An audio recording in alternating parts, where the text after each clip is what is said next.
Welcome to lesson number 4, which is the fourth in a series of 4 on the subject of mathematics, the most common topic on the FE exam. In this lesson, we'll be emphasizing differential equations and transforms. The reference material in the manual, chapter 23, and in the NCEES handbook, pages 16, 17, and part of page 18. If you take a look at the first page of chapter 23, you'll see the subjects listed there are as follows. First, differential equations. Secondly, Fourier series. Third subject listed is Laplace transforms. We plan to add to that a couple other subjects. We'll spend just a few minutes talking about difference equations as topic number 4, and also brief mention of Z transforms as topic number 5. So we'll add those on and we'll make references to the handbook as we go along, as we usually do.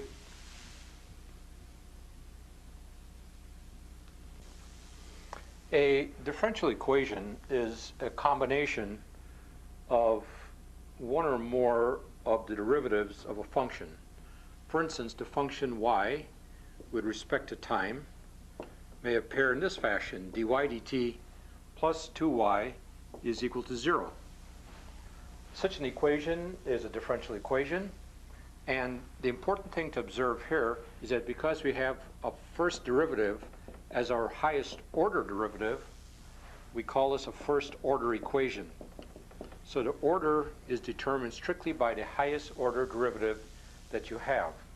Now if I took this same equation and just to add to this d2y dt squared in front and do this, now I have a second order equation, and notice that I could also have the function itself and its derivative. Some of them could be missing, but the highest order determines the order of the equation.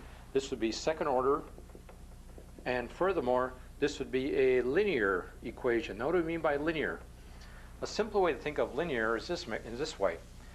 If dy dt, for instance, were squared or cubed or multiplied by some other variable other than time, we won't get into that about time-varying equations, but the equation will become nonlinear. Nonlinear equation usually shows up with when we start dealing with the sine of y or the cosine of y, or y or any of its derivatives raised to a higher power. So the equation we had here before, let me take this out, goes back to being a second order linear equation with constant coefficients.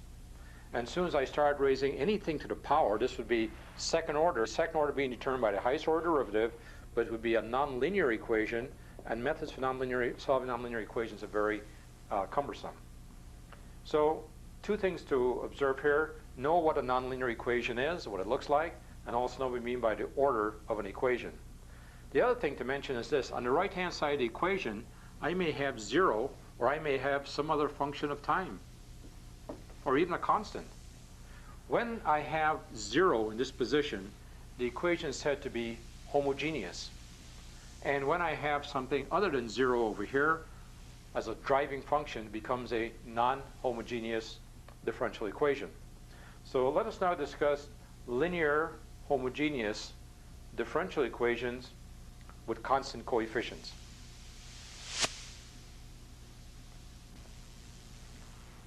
Here is an example of a third order linear constant coefficient homogeneous differential equation. And from this equation, if I want to solve it, one of the best methods is to write what we call a system characteristic equation. This equation would look like this. It would be b3 times r to the third power plus b2 times r squared plus b1 times r plus b0, and set that equal to 0. Now this is an algebraic equation where we introduce r as an operator, and we've essentially taken it's a polynomial where we replace all the derivatives with variables raised to the power of their respective derivatives. So we would solve this equation now by using conventional algebraic methods.